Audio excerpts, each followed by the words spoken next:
Lecture 61 surprise. चलो अब जल्दी चलते हैं। और हाँ, शॉपिंग हम मैं हर बार जहाँ से करती हूँ वहीं से करेंगे। आई डोंट वांट कि कल की तरह आज भी कोई सीन हो, आद्या बोली और मार्टन सिर्फ मुस्कुराया। कुछ देर बाद वो मॉल के लिए निकल गए और उनकी कार कल वाले ही मॉल के बाहर आकर रुक गई। आद्या ने एक नज़र उस मॉल को और फिर मार्टन को देखा और गुस्से से कुछ बोलने ही वाली थी कि तब तक मार्टन बोला, स्वीट हॉट, अगर तुम्हारे मॉल में तुम ही नहीं जाऊंगी तो कैसा लगेगा भला? और बाकी कस्टमर भी कैसे आएंगे? क्या सोचेंगे वो कि मॉल के ओनर ही यहाँ से कुछ लेना पसंद नहीं करती है, तो हम क्यों यहाँ से शॉपिंग करें? मार्टन की बात सुन आद्या की आंखें बड़ी बड़ी हो गई। वो थोड़ी हकलाते हुए ही बोली, what do you mean? Don't tell me कि तुमने ये mall, oh my God Martin, why? तुम्हें ऐसा नहीं करना चाहिए था। आद्या बदबद ही रही थी, जिसे सुन मार्टन ने एक पल उसे देखा और फिर उसके उन बक बक करने वाले ओठों को अपने ओठों में अंदर ले लिया। जी भर के उसके ओठों का रसपान करने के बाद मार्टन उससे दूर हुआ और बोला, अब अंदर चले या फिर तुम्हें। और मार्टन ने अपनी बात अधूरी छोड़ दी और उसके ओठों पर से फिर से अपनी उंगली घुमाई। आद्या ने उसके उंगली पर अपने हाथ से फटका मारा और नीचे उतर गई। मार्टन भी उसके साथ नीचे आ गया। उनकी गाड़ी को गार्ड्स ने कुछ इस कदर घेर कर रखा हुआ था कि किसी को भी उनका जरा सा भी अक्स नजर नहीं आ रहा था। मार्टन और आद्या मॉल में दाखिल हुए और पूरे मॉल को खाली देख आद्या ने मार्टन की तरफ देखा। मार्टन ने कुछ नहीं कहा और उसे आगे चलने का इशारा किया। आद्या को समझ आ गया कि मार्टन ने वो पूरा मॉल आज के दिन खाली ही रखा है। वो उसके साथ आगे बढ़ गई और वो दोनों कल वाले फ्लोर पर ही आए और उसी शॉप में गए जहां उस लड़की ने आद्या को परेशान किया था। कल की तरह ही आज भी उन दोनों के चेहरे मास्क से कवर थे। मार्टन ने अभी तक उस सेल्स गर्ल नीतू को काम पर रखा हुआ था ताकि वो उसे ये दिखा सके कि आद्या कौन है और उसने किससे उलझने की कोशिश की है। मार्टन के वहां जाने से पहले ही समीर ने उस शॉप के ओनर को बता दिया था कि इस मॉल के नई ओनर यहां आ रही है और इतना ही नहीं बल्कि उन्होंने नीतू को ही उन्हें असिस्ट करने के लिए अपॉइंट किया था। इस बात से अनजान नीतू की उसे किसे असिस्ट करना है, वो तो अपने आप को मिली इस अपॉर्चुनिटी से बहुत ही खुश थी। उनके आते ही शॉप के ओनर ने उसका वेलकम किया और फिर मैनेजर और नीतू दोनों भी आगे आ गए। आद्या और मार्टन की पर्सनैलिटी से उस मैनेजर और नीतू को समझते देर नहीं लगी कि वो कौन है। उन दोनों के तो पसीने ही छूट गए। नीतू तो और भी ज्यादा घबरा गई थी। जिस लड़की की कल उसने इंसल्ट की थी, आज वही उस उतने बड़े मॉल की ओनर निकली थी। वो डरते हुए अपनी जगह पर ही खड़ी रही, इस बात से अनजान की शॉप का ओनर कब से उसे आगे आने का इशारा कर रहा है। वी आर सॉरी सर, पता नहीं आज उस सेल्स गर्ल को क्या हुआ है। वेट अ मिनट, हाँ, शॉप ओनर ने कहा और नीतू के करीब आकर उसे आवाज दी, गो एंड अटेंड देम। अगर वो नाराज हुए ना तो समझ लेना कि तुम्हारी नौकरी गई। शॉप ओनर ने उसे धमकी दी और नौकरी जाने का सोचकर वो जल्दी से आगे आ गई। Good evening sir, ma'am, Neetu ने धीरे से कहा और उसकी बात सुन जवाब में मार्टन बोला, आज सर और मैम, अरे इतनी जल्दी कैसे सुधर गई तुम? कल तो तुम मेरी जान से तू तहात से बातें कर रही थी ना। And if I am not wrong, तुमने शायद उसकी इंसल्ट करने में भी कोई कमी नहीं रखी, मार्टन ने व्यंग कसते हुए कहा। और उसकी बात सुन शॉप ओनर बहुत गुस्सा हो गया। ये मैं क्या सुन रहा हूँ नीतू? तुम यहाँ आने वाले कस्टमर के साथ, वो भी मिस्टर एंड मिसेस पाटिल जैसे रेपुटेड कस्टमर के साथ ऐसे बिहेव करती हो? मैंने यहाँ तुम्हें अपने शॉप के सेल्स बढ़ाने के लिए रखा है, ना कि ये सब करने के लिए, शॉप ओनर नीतू पर चिढ़ते ही कहा। और फिर मार्टन और आद्या की तरफ आकर बोले, मैं आपसे माफी मांगता हूँ सर, मैम, प्लीज आप अपना गुस्सा छोड़ दीजिए। मैं अभी किसी और को आपको अपॉइंट करने के लिए भेजता हूँ। शॉप ओनर किसी और सेल्स गर्ल को आवाज देने ही वाला था कि तब तक मार्टन ने उसे हाथ दिखाकर रोक दिया और बोला, जरूरत नहीं है, हमें आज असिस्ट यही लड़की करेगी। और तुम कल जो भी ड्रेसेस मेरी क्वीन ने सिलेक्ट किए थे वो सभी ड्रेसेस लेकर आ जाओ, वो भी सिर्फ 5 मिनट्स में। मार्टन ने सख्त आवाज में उसे ऑर्डर दी और नीतू जल्दी से उसके ऑर्डर को फॉलो करने के लिए चली गई। कुछ देर बाद उसने वो ड्रेस लाई जिस ड्रेस की वजह से पूरा हंगामा हुआ था। मार्टन ने उस ड्रेस को देखा और बोला, सिर्फ एक, बाकी ड्रेसेस कहाँ है? और नीतू ने कंफ्यूज होकर मैनेजर के तरफ देखा, उसकी तरफ नहीं। यहाँ देखो, एंड नेक्स्ट 2 मिनट्स के अंदर सारी ड्रेसेस लेकर आ जाओ। मार्टन की वो धमकी सुन नीतू के पैर में से मानो जान ही चली गई। फिर भी वो किसी तरफ से वह से गई और कल आद्या जिस सेक्शन में दिखाई दी थी वहां की ही सबसे बेस्ट और अच्छी अच्छी ड्रेसेस उठाने लग गई। उसने जल्दी से सारी ड्रेसेस मार्टन और आद्या के सामने रख दिए। तभी मार्टन उस शॉप ओनर की तरफ देखकर बोला, मी, जो कोई भी हो, आई डोंट थिंक कि आपने आपके इस हसूक में धन का स्टाफ भरा है। इन सब में एक भी ऐसी ड्रेस नहीं है जो मेरी जान को पसंद आए। अगर आप चाहते ही हम कहीं और शॉपिंग के लिए जाए तो। मार्टन ने एक पॉज लिया और उससे पहले ही शॉप ओनर बोला, नहीं नहीं सर, आपकी दुकान होते हुए आप कहीं क्यों जाएंगे? और फिर नीतू की तरफ देखकर उस शॉप ओनर से गुस्से से उसे पुकारा। नीतू फिर से ड्रेसेस लाने के लिए दौड़ पड़ी। ये सिलसिला करीब करीब 1-2 घंटे तक शुरू था और लगातार भागने की वजह से नीतू बुरी तरह थक गई थी। आखिर में जब उससे ये बर्दाश्त नहीं हुआ तब वो अपने घुटनों पर बैठ गई और आध्या से माफ़ी मांगते हुए बोली, आई एम सॉरी मैम, कल मैंने जो भी आपके साथ बिहेव किया था वो बहुत गलत था। आइंदा से मैं ऐसा नहीं करूँगी, प्लीज़ मुझे माफ़ कर दीजिए। नीतू रोते हुए गिड़गिड़ाने लग गई। आध्या के दिमाग में तो अभी भी उसके लिए गुस्सा था, मगर फिर भी वो अपने गुस्से को ठंडा करते हुए मार्तन से बोली, सुनिए, जाने दीजिए उसे, हम दूसरे शॉप में जाकर हमारी शॉपिंग करते हैं, मुझे यहाँ ज़्यादा कुछ पसंद नहीं आया। और आध्या उठ खड़ी हो गई। मार्तन भी उसके पीछे उठकर खड़ा ही गया। उसका वो सुनिए कहना, हाय, मार्तन के दिल के अंदर मौजूद सारे तार छेड़ गया था। अब आगे क्या हुआ जानेंगे अगले पार्ट में। कल मिलेंगे एक नए एपिसोड के साथ। Good night and enjoy reading. Waiting for your comments and rating. आपकी राइटर आपके वैल्यूएबल कमेंट्स का वेट करती है, सो प्लीज़ ज़्यादा नहीं बट कम से कम चंद लफ्ज़ों की कमेंट कीजिए और अच्छी रेटिंग भी दीजिए। और हाँ, मेरी स्टोरी को अपने फैमिली और फ्रेंड्स के साथ जरूर शेयर करें। Waiting for your comments. Z. चलो अब जल्दी चलते हैं। और हाँ, शॉपिंग हम मैं हर बार जहाँ से करती हूँ वहीं से करेंगे। आई डोंट वॉन्ट कि कल की तरह आज भी कोई सीन हो, आध्या बोली और मार्तन सिर्फ मुस्कुराया। कुछ देर बाद वो मॉल के लिए निकल गए और उनकी कार कल वाले ही मॉल के बाहर आकर रुक गई। आध्या ने एक नज़र उस मॉल को और फिर मार्तन को देखा और गुस्से से कुछ बोलने ही वाली थी कि तब तक मार्तन बोला, स्वीट हॉट, अगर तुम्हारे मॉल में तुम ही नहीं जाऊंगी तो कैसा लगेगा भला? और बाकी कस्टमर भी कैसे आएंगे? क्या सोचेंगे वो कि मॉल के ओनर ही यहाँ से कुछ लेना पसंद नहीं करती है, तो हम क्यों यहाँ से शॉपिंग करें? मार्तन की बात सुन आध्या की आंखें बड़ी बड़ी हो गई। वो थोड़ी हकलाते हुए ही बोली, what do you mean? Don't tell me कि तुमने ये मॉल, ओह माय गॉड मार्तन, वाई? तुम्हें ऐसा नहीं करना चाहिए था। आध्या बदबद ही रही थी, जिसे सुन मार्तन ने एक पल उसे देखा और फिर उसके उन बक बक करने वाले ओठों को अपने ओठों में अंदर ले लिया। जी भर के उसके ओठों का रसपान करने के बाद मार्तन उससे दूर हुआ और बोला, अब अंदर चले या फिर तुम्हें। और मार्तन ने अपनी बात अधूरी छोड़ दी और उसके ओठों पर से फिर से अपनी उंगली घुमाई। आध्या ने उसके उंगली पर अपने हाथ से फटका मारा और नीचे उतर गई। मार्तन भी उसके साथ नीचे आ गया। उनके गाड़ी को गार्ड्स ने कुछ इस कदर घेर कर रखा हुआ था कि किसी को भी उनका जरा सा भी अक्स नजर नहीं आ रहा था। मार्तन और आध्या मॉल में दाखिल हुए और पूरे मॉल को खाली देख आध्या ने मार्तन की तरफ देखा। मार्तन ने कुछ नहीं कहा और उसे आगे चलने का इशारा किया। आध्या को समझ आ गया कि मार्तन ने वो पूरा मॉल आज के दिन खाली ही रखा है। वो उसके साथ आगे बढ़ गई और वो दोनों कल वाले फ्लोर पर ही आए और उसी शॉप में गए जहां उस लड़की ने आध्या को परेशान किया था। कल की तरह ही आज भी उन दोनों के चेहरे मास्क से कवर थे। मार्तन ने अभी तक उस सेल्स गर्ल नीतू को काम पर रखा हुआ था ताकि वो उसे ये दिखा सके कि आध्या कौन है और उसने किससे उलझने की कोशिश की है। मार्तन के वहां जाने से पहले ही समीर ने उस शॉप के ओनर को बता दिया था कि इस मॉल के नए ओनर यहां आ रही है और इतना ही नहीं बल्कि उन्होंने नीतू को ही उन्हें असिस्ट करने के लिए अपॉइंट किया था। इस बात से अनजान नीतू की उसे किसे असिस्ट करना है, वो तो अपने आप को मिली इस अपॉर्चुनिटी से बहुत ही खुश थी।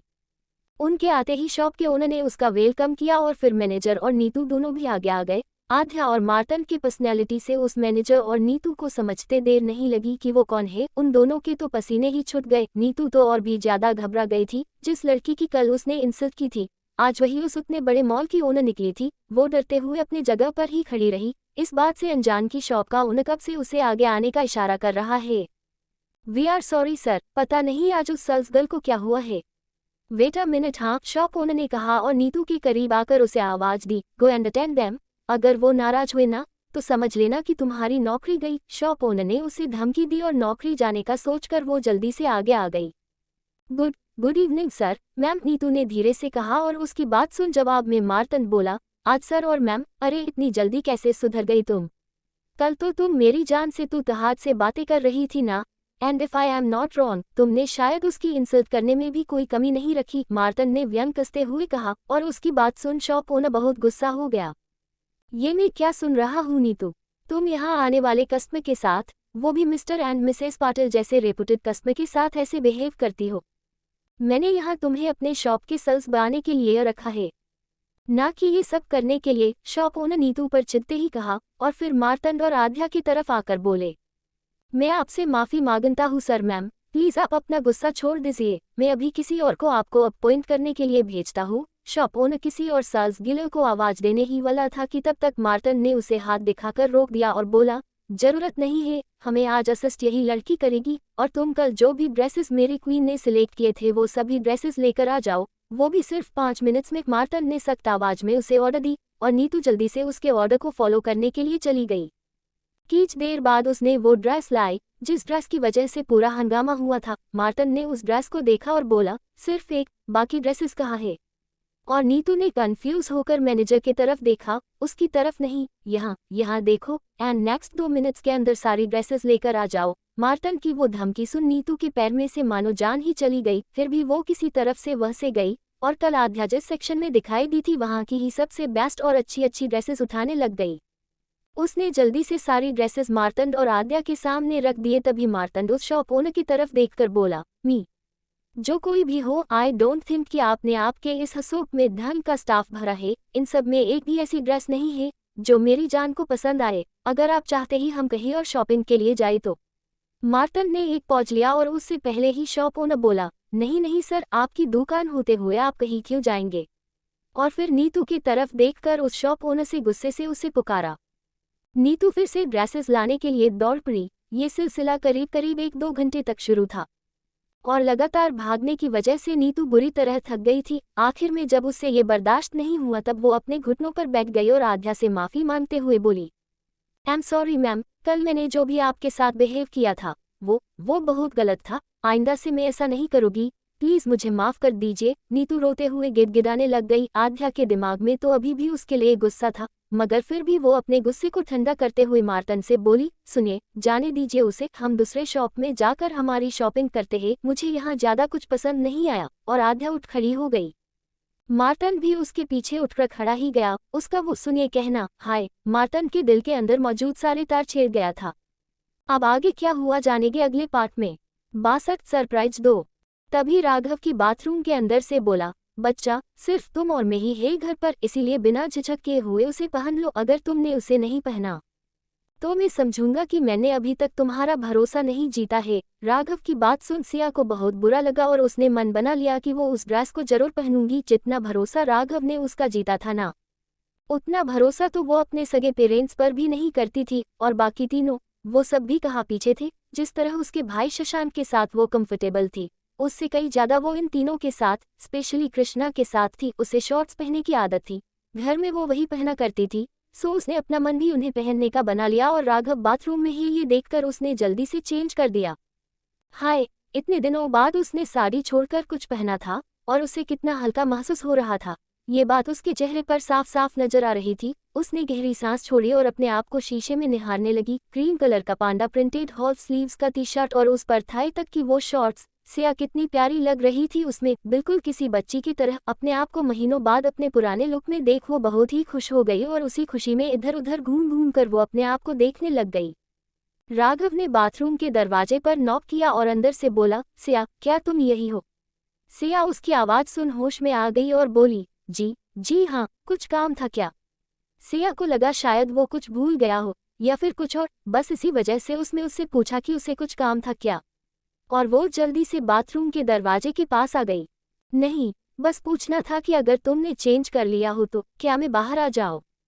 राघव ने कहा और सिया उसकी बात सुन थोड़ी हड़बड़ा गई। उसने शॉर्ट्स पहन तो ली थी, मगर अब उसे राघव के सामने आने से शर्म महसूस हो रही थी। किसी तरह हिम्मत कर वो धीरे से बोली, आप आ जाए बाहर, सिया ने सर झुकाते हुए कहा और वैसे ही खड़ी रही। राघव बाथरूम से बाहर आया और आते ही उसकी नजरें सिया पर ठहर गई। वो बिल्कुल किसी गुड़िया की तरह नाजुक और खूबसूरत लग रही थी। राघव उसे जी भर के देखना चाहता था, लेकिन उसने अपनी उस चाहत को इजहार नहीं किया और जल्दी ही उस पर से अपनी नजरें हटा ली। वो अपनी नजरों से सिया को थोड़ा सा भी शर्मिंदा होते हुए नहीं देख सकता। सिया कितना शर्माती है ये उसे पता था, और इसी शर्म की वजह से उसने वो ड्रेस वापस पहनने से मना कर दिया। तो राघव को बिल्कुल अच्छा नहीं लगता, बस इसीलिए उसने अपने दिल में उमड़ रहे जज्बातों को काबू किया।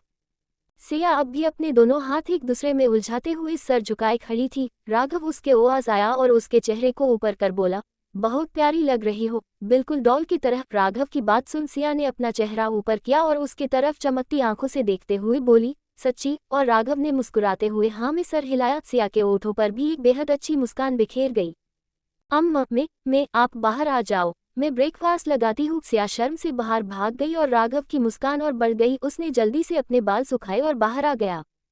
सिया ने सब कुछ गर्म करके टेबल पर रख दिया था और राघव के आते ही उसके लिए और अपने लिए सर्व किया। राघव के बार बार मना करने के बाद सिया हर बार उसके लिए खाने के लिए रुकी जाती। राघव ने उसे देखकर ना में सर हिलाया और जल्दी से एक बाइट उठाकर सिया के आगे कर दिया। सिया ने मुस्कुराते हुए वो बाइट लिया और खुद की प्लेट से एक निवाला उठाकर उसने राघव की तरफ कर दिया। राघव ने भी वो बाइट लिया और ऐसे ही दोनों ने एक दूसरे को खिलाते हुए पूरा खाना खत्म किया। सिया सब कुछ उठाकर किचन में रखने लग गई और हर बार की तरह इस बार भी उसकी हेल्प की। फिर दोनों हॉल में आ गए और वहां बैठे। सिया ने राघव की तरफ देखा और बोली, अब क्या करें? क्या हम कोई मूवी देखें? सिया चाहते हुए बोली और राघव ने हाँ में सर हिला दिया। वैसे भी उसे उसके साथ वक्त बिताना था, फिर चाहे वो मूवी देखकर हो या फिर कुछ और एक्टिविटी करके। वो सिया को किसी भी चीज़ के लिए मना नहीं करने वाला था। सिया ने फिर जल्दी से टीवी ऑन ली और एक अच्छी सी मूवी लगा दी। फिर कुछ सोचकर वो जल्दी से उठी और किचन में जाकर एक बोल में चिप्स, कुछ स्नैक्स और जूस लेकर आ गई। राघव ने एक बार उसे और एक बार उन सारी चीज़ों को देखा और ना में सर हिलाते हुए बोला, ये सब कौन लेकर आया घर में? बच्चा, तुम्हें ये सब नहीं खाना चाहिए, बहुत अनहेल्थी होता है। राघव उसे समझाने लगा और सिया के चेहरे पर उदासी छा गई जो राघव को कतई पसंद नहीं आई। अपनी बात बदलते हुए वो बोला, ठीक है, खा लेना ये सब, लेकिन हमेशा नहीं, मंथ में एक या फिर 2 बार खा सकती हो। राघव की बात सुन सिया ने अपने हाथ की 2 उंगलियां ऊपर की और उदासी से बोली, सिर्फ 2 बार? और राघव ने हाँ में सर हिलाया। सिया भी मुस्कुराए और टीवी की तरफ देखने लग गई। अब वो उसे बिल्कुल बताने वाली नहीं थी कि उसे ये सारी चीजें मंथ में नहीं बल्कि दिन में 2 बार लगती है। वो उसी सोच में खोई थी कि राघव ने एक चिप्स उठाकर उसके मुंह में डाल दिया और बोला, अभी खाने से मन नहीं किया है, सो खाओ इसे। और राघव ने भी अपनी नजरें टीवी की तरफ कर ली। सिया खुश होकर मूवी देखने लग गई। राघव के साथ मूवी देखने का ये उसका फर्स्ट एक्सपेरिमेंट था जिसे वो बहुत एंजॉय कर रही थी। मगर राघव उस बोरिंग, नहीं उसकी नज़रों में बोरिंग मूवी को देख आधे घंटे में ही बोर होने लग गया। उसे फिर से नींद आने लग गई जिसे मुश्किल से वो आगे के 1 घंटे तक बर्दाश्त कर पाया। मगर जब उससे रहा नहीं गया तो वो सोफे पर सीधा लेटा और उसने अपने सर को सिया में गोद में रख दिया। सिया तो सिहर ही गई थी उसके एक्शन से और वो उससे कुछ कहने वाली थी।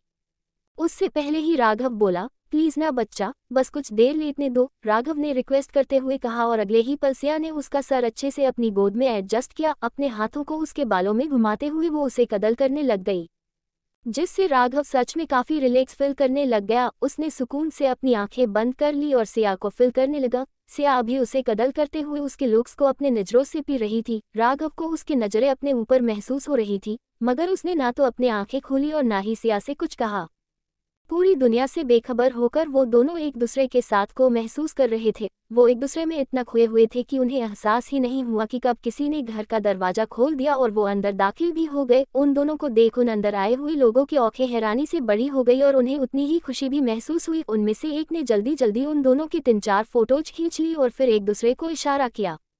उस इशारे को समझकर वो सभी एक साथ जोर से चीखे। सरप्राइज और अचानक आई तेज आवाज से राघव और सिया का ध्यान उस ओर गया। छोटी माँ, मोम, डैड। सिया को उनको देखकर खुशी हुई और अगले ही पल उस अपने पहने हुए ड्रेस का और राघव के इतने करीब होने का एहसास हुआ। उसने बिना सोचे समझ ही राघव को जरा सा धक्का दिया और पहले से ही शौक राघव उस धक्के से संभल नहीं पाया और धाम से नीचे गिर गया।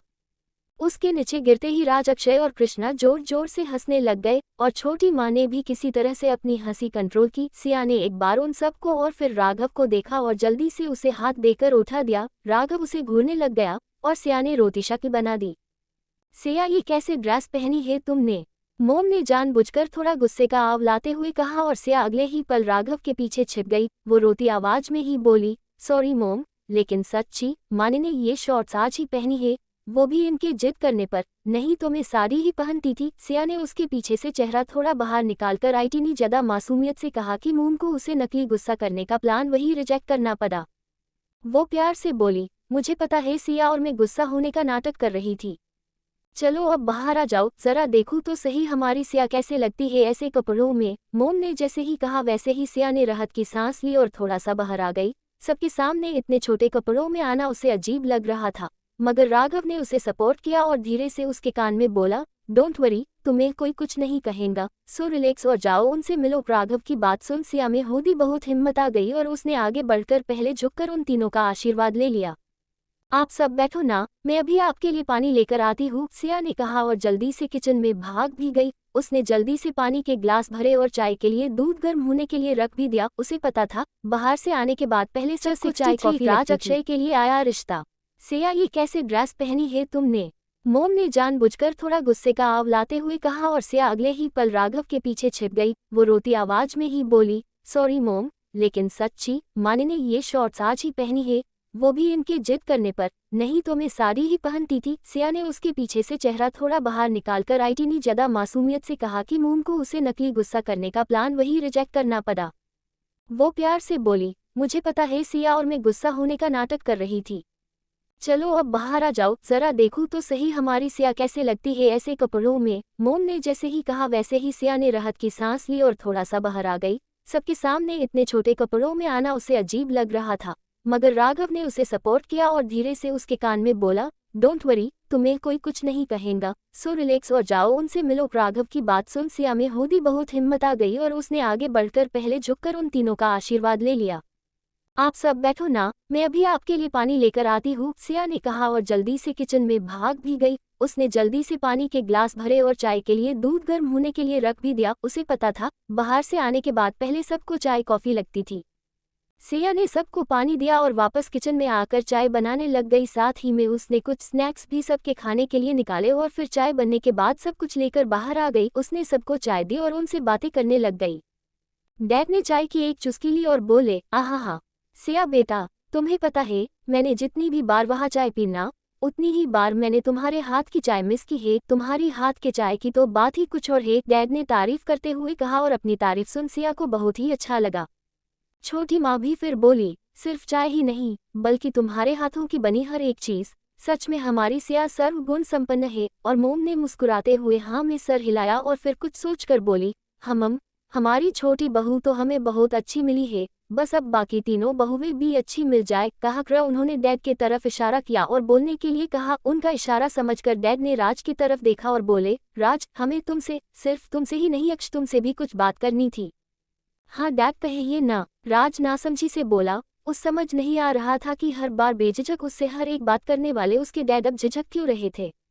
अक्षय भी फिर बोला, मामू आपकी तबीयत तो ठीक है ना, कुछ हुआ है क्या? अक्षय भी फिक्र से बोल पड़ा और बाकी सबके मुस्कुराते हुए चेहरे पर भी थोड़ी परेशानी छा गई। उन सबको परेशान होता देख डैड बोले, नहीं फिक्र की कोई बात नहीं है, वो तो बस हमारे साथ ट्रिप पर मिस्टर एंड मिसेस गुप्ता भी थे और सिया को जब उन्होंने वीडियो कॉल पर बार बार देखा तो उन्होंने हमसे उसके बारे में पूछ लिया। हमने उन्हें कह दिया कि वो राघव की वाइफ है। फिर जाकर वही सवाल, सबसे छोटे बेटे की शादी पहले क्यों एंड ऑल। और फिर जब किसी तरह से वो बात टली तो उन्होंने मिसेस गुप्ता ने उनके भाई की दोनों बेटियों के लिए तुम दोनों का हाथ मांगा। वो दोनों भी डॉक्टर है और दिखने में भी अच्छी है। एक मिनट, सुधा उनकी फोटो है ना, दिखाओ जरा। डैड ने मोम से उन दोनों की फोटोज मांगी और राज और अक्षय के सामने फोन करते हुए बोले, ये अनुश्री है, उनकी बड़ी बेटी। राज तुम्हारे तरह ही गायक है और अक्षय ये तनुश्री डेंटिस्ट है। तुम दोनों देख लो, अगर तुम्हें पसंद आए तो हम बात आगे चलाएंगे। डैड ने कहना खत्म किया और उन दोनों की तरफ देखा। वो दोनों भी सोच में गिरे हुए थे। वही कृष्णा और सिया की गड़बड़ शुरू थी कि उन्हें भी फोटोज देखना है। राघव वही न्यूट्रल था और उन दोनों की तरफ देख रहा था, जिनके चेहरे पर के एक्सप्रेशन उसे समझ नहीं आ रहे थे। राघव फिर उनसे बोला, राज भाई, अक्ष, मुझे इनफैक्ट हम सबको पता है कि आप दोनों के लाइफ में कोई लड़की नहीं है, मगर फिर भी अगर आपको कोई पसंद है तो वो बता दीजिए। राघव का सवाल सुन सब सीरियस होकर उन दोनों की तरफ देखने लग गए। मोम भी फिर बोली, हाँ राज, अक्ष, कोई जबरदस्ती नहीं है, अगर तुम दोनों को कोई पसंद है तो बता दो, हम वहाँ बात चला देंगे तुम्हारे शादी की। मोम की बात सुन राज बोला, नहीं मोम, ऐसा नहीं है, मुझे कोई लड़की पसंद नहीं है। हाँ मामी, मुझे भी ऐसा कुछ भी नहीं है, लेकिन प्रश्नवाचक चिन्ह उद्धरण चिन्ह। अक्ष भी खामोश हो गया और उसका लेकिन सुन छोटी माँ बोली, लेकिन क्या अक्ष? और अक्ष ने उनकी तरफ देखा। वो उन्हें पास आया और उनके सामने अपने घुटनों पर बैठ बोला, माँ वो, क्या हम कुछ दिनों के लिए रुक सकते हैं? मैं अभी शादी के लिए प्रिपेयर नहीं हूँ, सिर्फ 4-5 महीने, उसके बाद आप जिससे कहनेगी मैं उससे शादी करने के लिए तैयार हूँ। अक्ष की बात सुन छोटी माँ ने उसके सर पर हाथ रखा और अपना सर हाँ में हिलाया। सुधा, मोम और डैड भी उसके बात से राजी हो गए। वो अपने बच्चों पर थोड़ी भी जबरदस्ती नहीं करना चाहते थे। डैड फिर रजा की तरफ देखकर बोले, राज तुम क्या चाहते हो?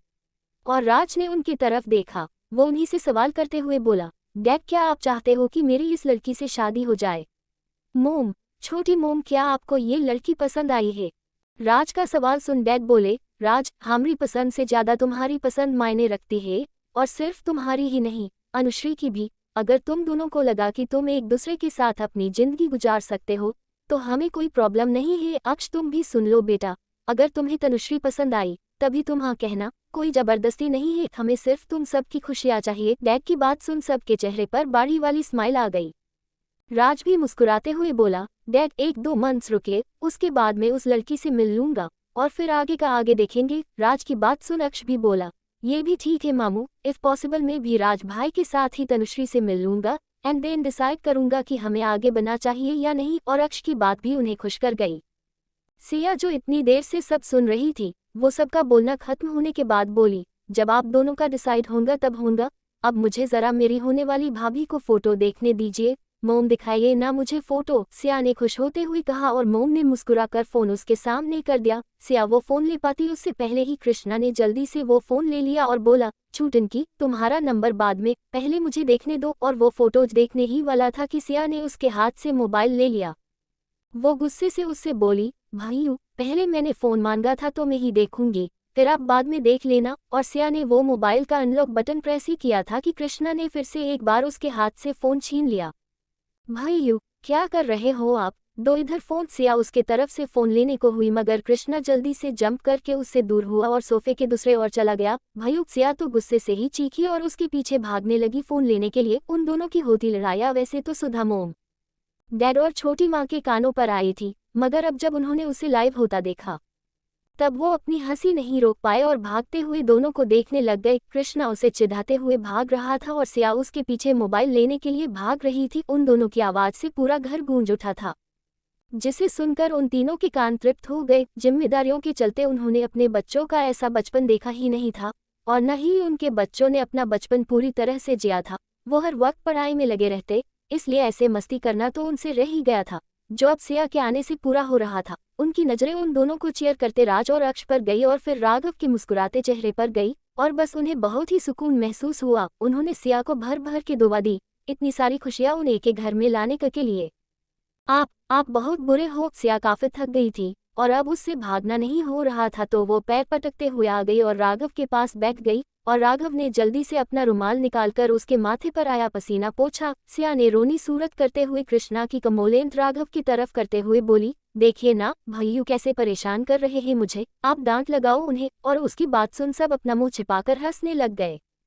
कृष्णा फिर उससे थोड़ी दूरी बनाते हुए ही उस तरफ आते हुए बोला, ओए, वो मेरा छोटा भाई है तो वो मुझे नहीं बल्कि मुझे उसे डांटने का हक है। और बस इतना ही सुनना था कि सिया ने उसे खुन्नस भरा लुक दिया और राज और अक्ष की तरफ देखने लग गई, इस उम्मीद से कि वो उसे डांट लगाएंगे। और उसके एक्सप्रेशन को देख वो दोनों भी अपनी हंसी नहीं रोक पाए। भैया, सिया ने नाराजगी से उसे पुकारा और राज कृष्णा को घूरते हुए बोला, कृष, इधर दो वो फोन, पहले सिया की तस्वीर देखने दो। और सियू, अगर तुम्हें पसंद हो न तभी हम बात आगे बढ़ाएंगे, हाँ तो अच्छे से उन्हें देखना और अपना ओपिनियन जरूर देना। राज ने कृष्णा को आंखें दिखाते हुए वो फोन लिया और सिया के सामने कर दिया।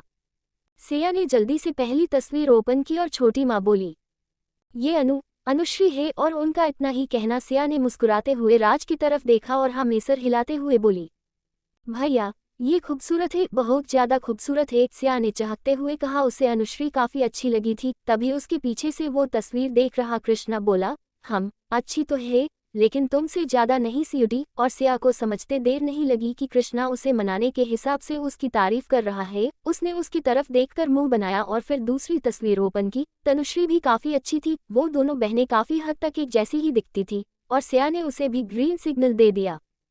सिया बोली, मुझे तो मेरी दोनों भाभियां बहुत पसंद आई, बस आप दोनों भी जल्दी से उन्हें पसंद कर दीजिए और जल्दी से हमें गुड न्यूज दीजिए। मोम, हम नाराज भैया और अक्ष भैया की शादी बहुत धूमधाम से करेंगे, मैं तो बहुत एक्साइटेड हूँ, सिया बोली और उन्होंने भी हाँ में सर हिला दिया। कृष्णा फिर सिया को छेड़ते हुए बोला, हम तुम्हारा बस चले तो तुम अभी से शॉपिंग में लग जाओ। और उसकी बात सुन सिया उससे कुछ कहने ही वाली थी कि राघव बोला, बस करो अब, और बच्चा कुछ नहीं बोलना है। राघव की बात सुन सिया चुप हो गई और छोटी माँ बोली, क्यों नहीं बोलना है? और कृष, अब अगर तुमने मेरी बच्ची को परेशान किया ना तो याद रखो इन दोनों के पहले तुम्हारे हाथ पीले कर दूंगी। और उनकी धमकी सुन कृष्णा सच में थोड़ा डर गया। वेल, अगर ये बात वो कुछ महीने पहले कहती तो उसे बिल्कुल डर नहीं लगता, वो तो बड़े आराम से कहता कि मेरी शादी से पहले आपको मेरे दोनों बड़े भाइयों की शादी करवानी पड़ेगी, मगर अब जबकि राघव उससे छोटा होकर उसकी शादी पहले हो सकती है तो उसकी माँ उसकी अपनी शादी भी करा सकती है। बस यही वजह थी कि उसने अपने ओठों पर लॉक लगाने की एक्शन की और चुप हो गया। 64 खुशियाँ खुशियाँ। सिया बोली, मुझे तो मेरी दोनों भाभियाँ बहुत पसंद आई, बस आप दोनों भी जल्दी से उन्हें पसंद कर दीजिए और जल्दी से हमें गुड न्यूज दीजिए। मोम, हम नाराज भैया और अक्ष भैया की शादी बहुत धूमधाम से करेंगे। मैं तो बहुत एक्साइटेड हूँ, सिया बोली और उन्होंने भी हाँ में सर हिला दिया। कृष्णा फिर सिया को छेड़ते हुए बोला, हम तुम्हारा बस चले तो तुम अभी से शॉपिंग में लग जाओ। और उसकी बात सुन सिया उससे कुछ कहने ही वाली थी कि राघव बोला, बस करो अब, और बच्चा कुछ नहीं बोलना है। राघव की बात सुन सिया चुप हो गई और छोटी माँ बोली, क्यों नहीं बोलना है? और कृष, अब अगर तुमने मेरी बच्ची को परेशान किया ना तो याद रखो इन दोनों के पहले तुम्हारे हाथ पीले कर दूंगी। और उनकी धमकी सुन कृष्णा सच में थोड़ा डर गया। वेल, अगर ये बात वो कुछ महीने पहले कहती तो उसे बिल्कुल डर नहीं लगता। वो तो बड़े आराम से कहता कि मेरी शादी से पहले आपको मेरे दोनों बड़े भाइयों की शादी करवानी पड़ेगी, मगर अब जबकि राघव उससे छोटा होकर उसकी शादी पहले हो सकती है तो उसकी माँ उसकी अपनी शादी भी करा सकती है। बस यही वजह थी कि उसने अपने ओठों पर लॉक लगाने की एक्शन की और चुप हो गया। और उसकी एक्शन देख सिया और बाकी सब जोर जोर से हंसने लग गए। मोम बोली, वैसे शॉपिंग से याद आया, हमने ना वह से बहुत कुछ खरीदा है। कविता जरा दिखाना ना तो सबको सब कुछ। मोम ने छोटी माँ से कहा और उन्होंने कृष्णा से कहकर एक बैग की तरफ इशारा किया और लाने के लिए बोल दी। कृष्णा ने वो बैग लाकर उनके आगे रख दी और छपती माँ ने उसमें से कई छोटी छोटी बैग्स निकाली। कृष्णा उतनी सारे बैग्स को देखकर बोला, वाह मोम, लगता है आपने बहुत कुछ खरीदा है। और छोटी माँ ने हाँ में सर हिला दिया। उन्होंने सबसे पहले एक बैग उठाया और उसे कृष्णा को देते हुए बोली, ये तुम्हारे लिए है। और कृष्णा ने खुशी खुशी उसे ले लिया। फिर उन्होंने एक एक बैग राज, अक्ष और राघव को दे दी, जिसे देख कृष्णा को सिया को चिढ़ाने का मौका मिल गया और वो बोला, थैंक यू मोम, देखा क्या छूट इनकी, मेरी मोम हम सब से। कृष्णा ने सिर्फ उन चारों भाई की तरफ उंगली गोल गोल घुमाते हुए पॉइंट किया और सिया को चिढ़ाने के लहजे में ही आगे बोला, कितना प्यार करती है, इसीलिए तो देखो न, उन्होंने सिर्फ हमारे लिए ही गिफ्ट लाया है। कृष्ण की बात सुन अब की बार सिर्फ सिया ही नहीं बल्कि घर के सभी उसे घूर कर देखने लग गए, जिसे देख सिया हंस पड़ी और उसे उल्टा चिढ़ाते हुए बोली, वेल, मुझे तो ऐसा नहीं लगता है ना छोटी माँ, और जल्दी से बताए कि आप मेरे लिए क्या लेकर आई है। सिया ने कृष्णा की तरफ देखकर हंसते हुए और छोटी माँ को गले लगते हुए कहा। छोटी माँ ने भी उसके गला पर से प्यार से हाथ फिराया और बोली, बस 1 मिनट रुको हाँ। और कहकर उन्होंने 2-3 बैग्स उठाकर साइड में रखी और फिर वो बची हुई लगभग 9-10 बैग्स की तरफ इशारा करके बोली, ये सब तुम्हारे लिए है। क्या मोम, आपने इतना सब कुछ सिर्फ इस पिद्दी के लिए खरीदा है? मुझे आपसे ये उम्मीद नहीं थी मोम, आपने तो मेरा दिल ही तोड़ दिया। कृष्ण ने फुल ऑन नौटंकी करते हुए कहा और उसकी नौटंकी देख सब जोर जोर से हंसने लग गए। सिया उसे घूरकर बोली, भाइयों, मैं पिद्दी तो आप मोटे मोटे मोटे। सिया ने 2-3 बार उसे चिढ़ाया और कृष्णा उसे घूरने लग गया। यार, ये लड़की इतनी मेहनत से बनाए हुए उसकी बॉडी को हर बार मोटा कैसे बोल सकती है? उसने राघव की तरफ देखा और बोला, राघव, तू इसे कुछ बोलेगा या नहीं? कृष्ण को लगा था कि राघव उसकी साइड लेगा, मगर हाय रे, ये मोटा बोलने का रिचुअल तो सिया ने उसी से शुरू किया था, और अब अगर उसने उसे कहीं कुछ बोल दिया तो उसकी ये छोटी सी बीवी सबके सामने उसे भी मोटा बोल देंगी। उस वजह से उसने कुछ नहीं कहा। राघव, कृष्णा ने फिर एक बार उसे पुकारा और सिया कुछ बोलने ही वाली थी कि तब तक राघव बोला, सियो, इग्नोर हिम, और चलो तुम्हारे गिफ्ट्स तो खोल कर देखो। राघव ने बड़े ही आराम के साथ कृष्णा को पूरी तरह से इग्नोर करके कहा और सिया ने जल्दी से हाँ में सर हिलाया। वैसे भी कृष्णा भैया की नौटंकी की वजह से उसे अपने गिफ्ट देखने में बहुत ही लेट हो रहा था। उसने जल्दी से एक गिफ्ट उठाकर खोला और जोर से बोली, वाओ छोटी माँ, ये कितने प्यारे बैंगल्स है और कितने सारे हैं, थैंक यू। सिया ने चहकते हुए कहा और उसमें से एक 2-3 कलर की चूड़ियां उठाकर अपने हाथों में पहन भी ली। उन्हें खनखनाते हुए उसने सब की तरफ देखा और सब उसे देखकर मुस्कुरा दिए। सादी चूड़ियां ही तो थी वो, लेकिन सिया उन्हें देखकर इतनी ज्यादा खुश हो रही थी जैसे मानो उसे कोई खजाना मिल गया हो। उसे इतना खुश देख सुधा, मोम, डैड और छोटी माँ को बहुत ही अच्छा लगा। डैड जल्दी से बोले, सिया बेटा, वो ब्लू वाली भी तो पहनो, वो मैंने तुम्हारे लिए ली है, और वो हल्के आसमानी रंग की भी। डैड की बात सुन सिया ने जल्दी से उनकी कही चूड़ियां अपने दूसरे हाथ में पहन ली और बोली, थैंक यू डैड, ये भी बहुत अच्छे हैं, मुझे बेहद पसंद आए। सिया ने उन्हें देखकर अपनी आंखें मिचकाते हुए कहा। डैड ने खुश होते हुए मोम और छोटी माँ की तरफ देखकर बोले, देखो मैंने कहा था ना, सिया को मेरी ली हुई चूड़ियां ही पसंद आएंगी। उन्हें इतना खुश देखकर बाकी सब भी खुश हो गए। मोम फिर जल्दी से बोली, हाँ ठीक है, सिया अब वो वाली बैग खोलो और जरा दिखाना तो उसमें का ड्रेस तुम्हें कैसा लगा। सुधा मोम ने उनका लाया हुआ गिफ्ट सिया को ओपन करने के लिए बोल दिया और सिया ने जल्दी से उसे खोलकर देखा। उसने सिर्फ इतनी प्यारी प्यारी 3-4 कुर्ती और प्लाजो का सेट देखकर तो सिया और भी खुश हो गई और उसने हंसते हुए ही ये बताया कि वो भी बजोट अच्छा है और भी बह तो कुछ था उसमें। मनाली कश्मीर की फेमस मिठाइयाँ, वर्क की ज्वेलरी, कश्मीरी वर्क किए हुए ड्रेसेस और शोवल्स भी। सिया तो हर एक चीज की तारीफ करते हुए नहीं थक रही थी और उन तीनों के साथ इस कदर बैटन में उलझ गई कि न तो उसे राघव की खबर रही और न ही बाकी किसी और चीज की। वो चारों भाई आराम से इन चारों को बातें करते हुए देख रहे थे और वो काफी खुश भी हो रहे थे। आज तक इतनी खुशी तो वो भी उनके चेहरे पर कभी नहीं ला पाए जितनी खुशी सिया ने कुछ महीनों में ही उनके ओठों पर ले आई थी। फिर वो चारों भी उनकी बैटन में शामिल हो गए और देखते ही देखते रात के कब 8 बज गए, उन्हें किसी को पता नहीं चला।